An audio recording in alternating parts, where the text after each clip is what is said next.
नमस्कार साथियों, शुरू करते हैं आज की वीडियो। और आज की वीडियो में हम देखेंगे बाल विकास और शिक्षा शास्त्र के 30 क्वेश्चंस जो एसटेट के एग्ज़ाम में आए हुए हैं। तो ये सारे एग्ज़ाम्स में आते रहते हैं, ठीक है। जो भी यूपी टेट में, एसटेट, रीट, सी टेट, तो इनमें घूम फिर के क्वेश्चंस आते रहते हैं। तो प्रीवियस ईयर के सारे पेपर्स हर किसी को करने चाहिए जो भी टीचिंग एग्जाम्स की तैयारी कर रहे हैं, ठीक है। तो शुरू करते हैं। पहला प्रश्न आज का, सामाजिक नियमों व कानूनों के विरुद्ध व्यवहार करने वाला बालक, ठीक है। सामाजिक नियमों और कानूनों के विरुद्ध जो व्यवहार करने वाला बालक होता है उसको कौन सा बालक माना जाता है? पिछड़ा बालक माना जाता है, मंदबुद्धि बालक, जड़ बुद्धि बालक या बाल अपराधी? तो उसको बाल अपराधी बालक माना जाता है, ठीक है। दूसरा क्वेश्चन देखते हैं। एक शिक्षक को कक्षा में कार्य करना चाहिए प्रगतिशील भूमिका में, प्रभुत्ववादी भूमिका में, प्रजातांत्रिक भूमिका में, प्रभावशाली भूमिका में? तो ये होगा प्रजातांत्रिक भूमिका में। अधिगम का सबसे उपयुक्त कार्य है व्यक्तिगत समायोजन, सामाजिक व राजनीतिक चेतना, व्यवहार परिवर्तन, स्वयं को रोजगार के लिए तैयार करना। तो ये होगा व्यवहार परिवर्तन, ठीक है। अधिगम की परिभाषा भी एक आती है इस तरीके से। फिर देखते हैं नेक्स्ट क्वेश्चन। एक सजीव कक्षा स्थिति में निम्नलिखित में सबसे अधिक संभावित है क्या? कभी कभार हंसी का शोर, पूर्ण रूप से शांति, शिक्षक छात्र वार्ता?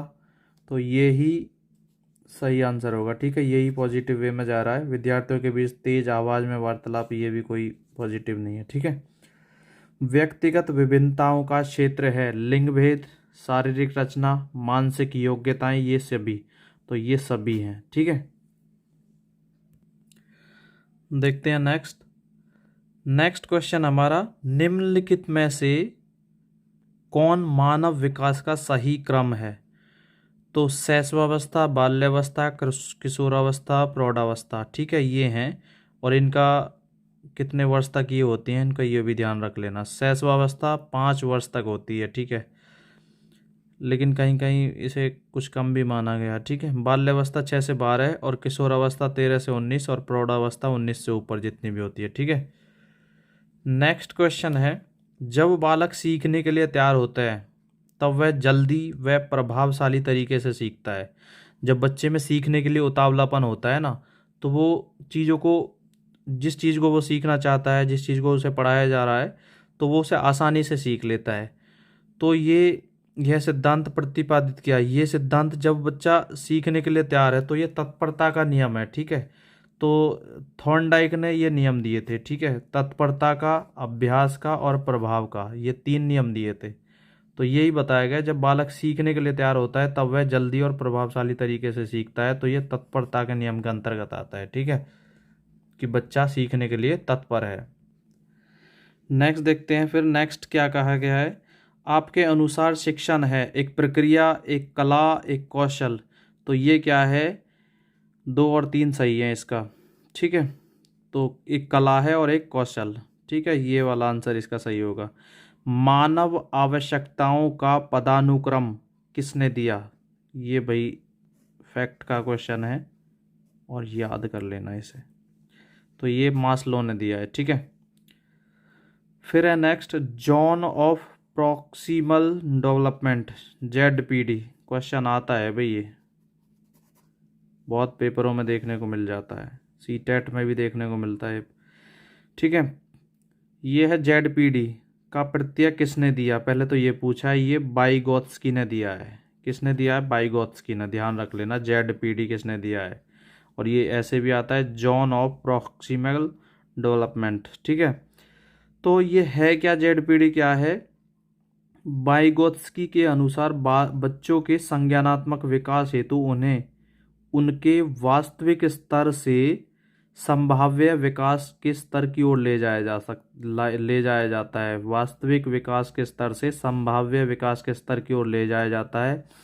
और जो इन दोनों स्तरों के बीच में जो अंतर आता है उसी को क्या कहा है? समीपस्थ विकास का क्षेत्र या जोन ऑफ प्रॉक्सिमल डेवलपमेंट, इसे ही ZPD कहते हैं, ठीक है।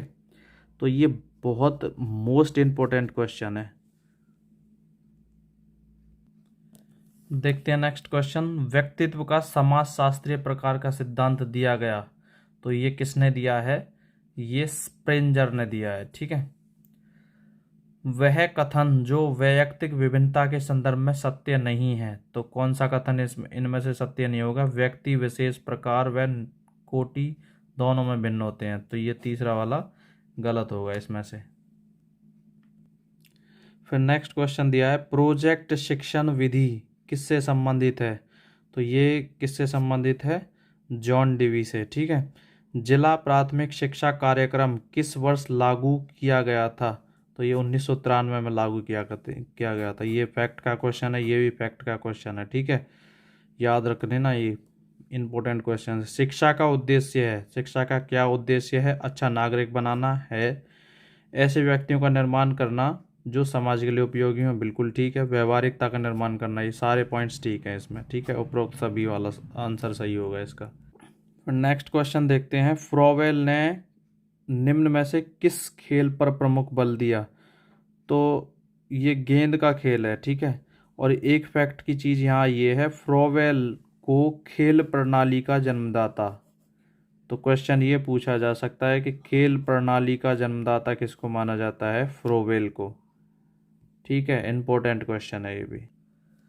नेक्स्ट क्वेश्चन है, प्रयोगात्मक विधि को सर्वप्रथम प्रस्तावित किया, ये किसने किया? विलियम वुंट ने, ठीक है। प्रयोगात्मक विधि को, ठीक है। बालक का चिंतन किसके द्वारा प्रदर्शित नहीं होता है? आत्मकेंद्रिकता, सजीवता, यथार्थवाद, वैयक्तिकवाद, तो इसके द्वारा नहीं होता है, ठीक है। नेक्स्ट है, समूह शिक्षण है, क्या है? संसाधनों, रुचि, विशेषता का इष्टतम उपयोग करने हेतु शिक्षकों के समूहों द्वारा शिक्षण, ये सही आंसर होगा, ठीक है। फिर नेक्स्ट है, बाल अंतर्बोध अपरसेप्शन परीक्षण का निर्माण किसने किया? ये बेलक ने किया, ठीक है। नेक्स्ट है, एक शिक्षक की सबसे महत्वपूर्ण चुनौती क्या होती है? क्या है? शिक्षण अधिगम प्रक्रिया को आनंदप्रद बनाना, ये है, ठीक है। अनुशासन बनाए रखना, प्रश्न पत्र तैयार करना या गृह कार्य करवाना, ये सारी चीज़ें बाद की हैं, लेकिन सबसे ज़्यादा ज़रूरी इनमें ये है, ठीक है। समावेशी शिक्षा से तात्पर्य है, समावेशी शिक्षा से क्या तात्पर्य है? नियमित विद्यालय में सभी प्रकार के बालकों का बिना किसी भेदभाव के स्वागत करना, ये ही समावेशी शिक्षा है। नेक्स्ट है, निम्न में से पुनर्वलन का एक प्रकार नहीं है, तो पुनर्वलन 3 तरीके का बता रखा है मैंने, सकारात्मक, नकारात्मक और शून्य, ठीक है। नहीं, वो पुनर्वलन नहीं है, वो अधिगम का स्थानांतरण होता है, ठीक है। पुनर्वलन ये ही है तुम्हारे, ठीक है। तो इनमें क्या कहा है कि एक प्रकार नहीं है, कौन सा? ये भी है, तो उपरोक्त में से कोई नहीं, ठीक है। ये सही इसका आंसर होगा। फिर नेक्स्ट दिया है, एक व्यक्ति वैधानिक रूप से दृष्टिबाधित है, यदि उसका विजन क्षेत्र 20 डिग्री है तो उसका विजुअल एक्यूटी क्या क्या होगा? ठीक है, अत्यधिक उपयोग सुधार के साथ ठीक आंख में 6/60 से कम है, ठीक है। ये आंसर इसका होगा। नेक्स्ट है, विद्यार्थियों में अभिप्रेरणा विकसित करने के लिए एक शिक्षक को क्या करना चाहिए? तो एक शिक्षक को अभिप्रेरणा के लिए क्या करना चाहिए? विकसित करने के लिए नई तकनीक व नई विधियों का प्रयोग करना आना चाहिए, ठीक है। नेक्स्ट है, निम्नलिखित में से कौन सा कथन सतत और व्यापक मूल्यांकन के लिए सही नहीं है? तो इससे शिक्षकों पर बोझ बढ़ जाता है, ये सही नहीं है। नंबरों के स्थान पर ग्रेड का प्रयोग करना चाहिए, बिल्कुल ठीक है। नंबरों पर ज़्यादा ध्यान नहीं देना चाहिए। विद्यार्थियों में तनाव को कम करता है, ये भी सही है। यह एक विद्यालय आधारित मूल्यांकन है, ये भी सही है, लेकिन ये गलत है इनमें से, ठीक है।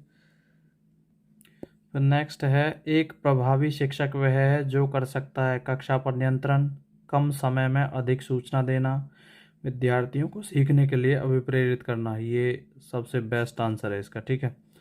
ऑपरेशन ब्लैक बोर्ड परिणाम था, ये राष्ट्रीय शैक्षिक योजना 1986 थी, ठीक है।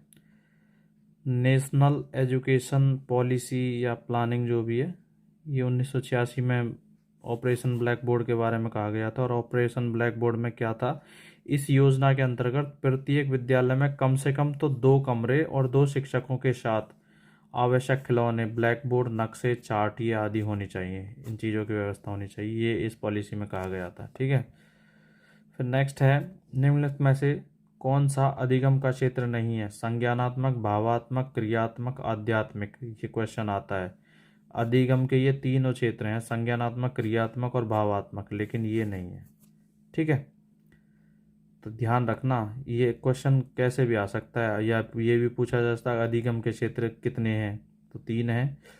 और पूछ भी सकता है इनमें से कौन सा नहीं है या कौन सा है। ठीक है, शिक्षा का अधिकार अधिनियम 2009 के क्रियान्वयन के बाद कक्षा कक्ष आयु के अनुसार अधिक समझाती हुए हैं, क्योंकि इसमें क्या कहा गया है, एज के अकॉर्डिंग एडमिशन होते हैं। ठीक है, इस पॉलिसी के अकॉर्डिंग, तो आयु के अनुसार अधिक समझाती हैं, तो बच्चे एज में बिल्कुल समझाते होते हैं, तो जितनी एज बच्चे की हो जाती है उस हिसाब से ही उसका काउंट करके एडमिशन होता है, इस वजह से वो सेम एज के रहते हैं। ठीक है, ठीक है, आज के लिए बस इतना ही, मिलते हैं नेक्स्ट वीडियो में।